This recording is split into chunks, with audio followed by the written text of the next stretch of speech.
Welcome to the part 6 of MCQ series. So, the first question is, who defined culture as that complex whole which includes knowledge, belief, art, morals, law, custom, and any other capabilities acquired by man as a member of society? तो यहाँ पर answer है E.B. Tyler, क्योंकि यहाँ पर आपको कुछ keywords याद रखने हैं. जैसे यहाँ पे E.B. टाइलर का कीवर्ड है कॉम्प्लेक्स होल.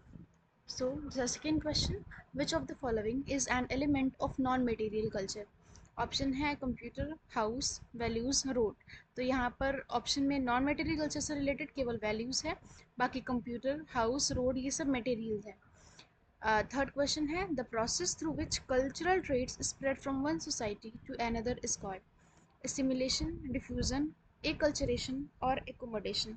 तो यहाँ पे कल्चरल ट्रेड्स के स्प्रेड होने की बात हो रही है एक सोसाइटी से दूसरे में. तो एसिमिलेशन तो इससे रिलेटेड नहीं है, तो यहाँ पे आंसर है डिफ्यूजन, क्योंकि डिफ्यूजन में ये चीज़ एक जगह से दूसरी जगह स्प्रेड होती है. ठीक है. फोर्थ क्वेश्चन है cultural lag is the result of rapid change in non material culture. यहाँ पे कह रहा है कि नॉन मटेरियल कल्चर में ज़्यादा जल्दी चेंज हो जाता है. तो कल्चरल लैग में क्या होता है कि आपका मटेरियल कल्चर जो है वो आगे चला जाता है और नॉन मटेरियल कल्चर पीछे रह जाता है. तो यहाँ पे नॉन मटेरियल कल्चर में रैपिड चेंज होने की बात हो रही है, तो ये नहीं होगा. सेकेंड ऑप्शन है slow change in material culture. तो यहाँ पे मटेरियल कल्चर में रैपिड चेंज होता है, तो ये ऑप्शन भी सही नहीं है. थर्ड ऑप्शन है uneven rate of cultural change.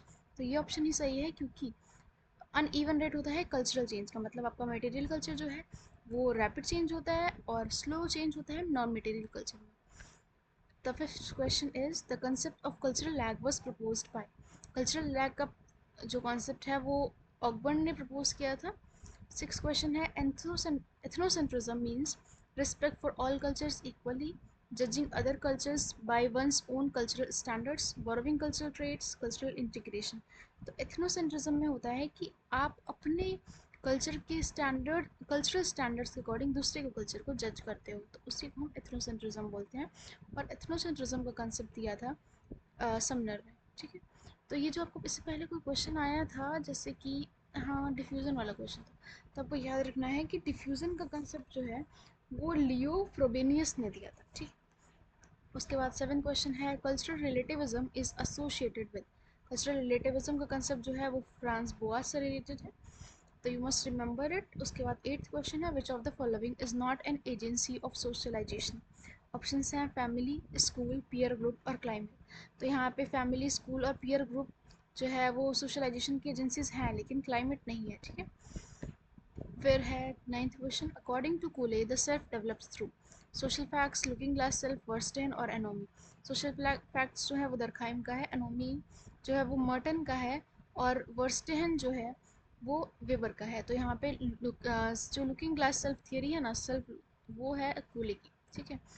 Tenth question है in Mead's theory the first stage of self development is. Mead की थियरी जो है उसमें सेल्फ डेवलपमेंट की वो स्टेजेस एक्सप्लेन करते हैं.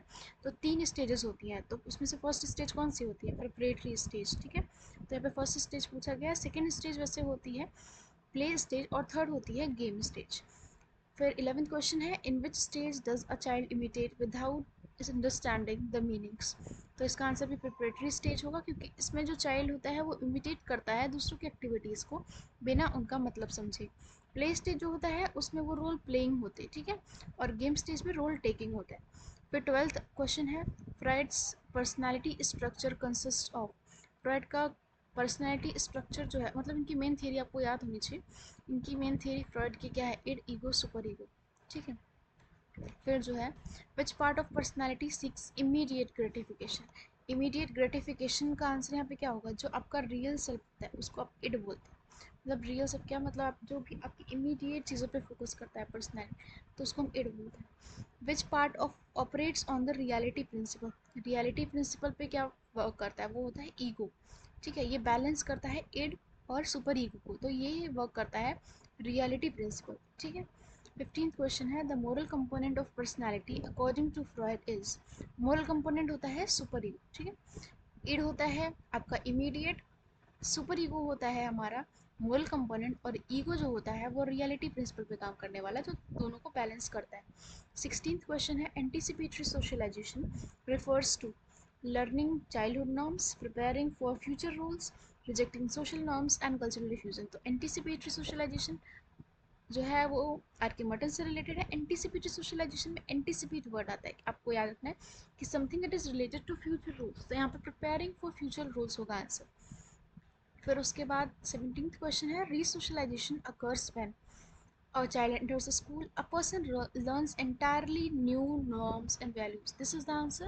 क्योंकि resocialization में आप ऐसा नहीं होता कि आपके सोशलाइजेशन नहीं हुआ रहता है, but you move to a different position और वहाँ पे जा करके आपको वहाँ के अकॉर्डिंग नॉर्म्स और वैल्यूज़ को सीखना होता है, तो हम इसको रीसोशलाइजेशन बोलते हैं।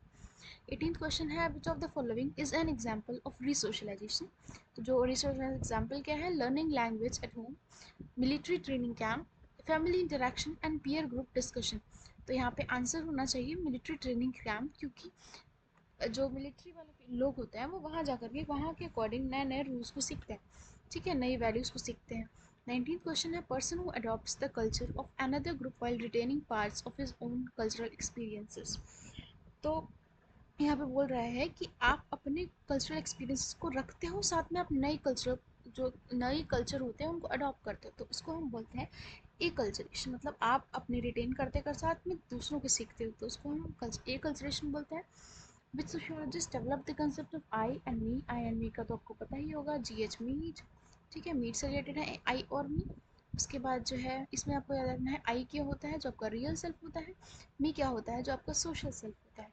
मतलब आई जो आप अंदर से हैं, जो असलियत में आप हैं, मी जो आप सोसाइटी के सामने रहते हैं अकॉर्डिंग टू सोशल, मतलब आप सोसाइटी के वैल्यूज़ को ध्यान में रखते हुए जैसे बिहेव करते हैं, वो होता है आपका मी, सोशल सेल्फ। 21st क्वेश्चन है in Mead's theory me refers to, me क्या होता है, मैंने आपको बताया है सोशल सेल्फ होता है, तो इसका आंसर होगा socialised aspect of self.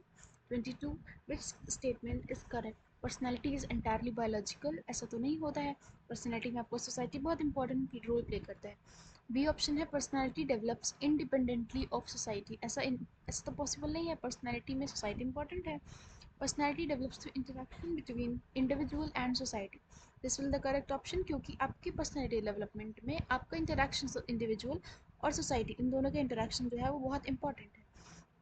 23rd question है the term taboo refers to, taboo क्या होता है, कुछ ऐसी चीज़ें जो आपकी सोसाइटी में प्रोहिबिटेड होती हैं, ठीक है, उनको हम टैबू बोलते हैं। जैसे इंसेस्ट टैबू जो है वो लेवी स्ट्रॉस के एक्सचेंज थियरी में इंपॉर्टेंट है ना, तो वैसे ही जो टैबू है वो उसको हम बोलते हैं स्ट्रॉन्ग सोशल प्रोहिबिशन से रिलेटेड चीज़ें होती हैं।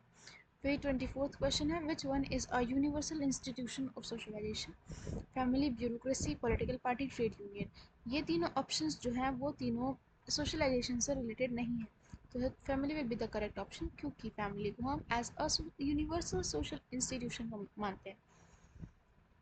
Match the following last question है, यहाँ पे इनकी थियरी दी है और यहाँ पे थिंकर दिए हैं। तो कूले की थियरी है लुकिंग ग्लास सेल्फ, मेड की थियरी है आई एंड मी, प्राइड की थियरी है it ego super ego, open की कल्चरल लैक। तो यहाँ पे ऑप्शन ढूंढ लेते हैं।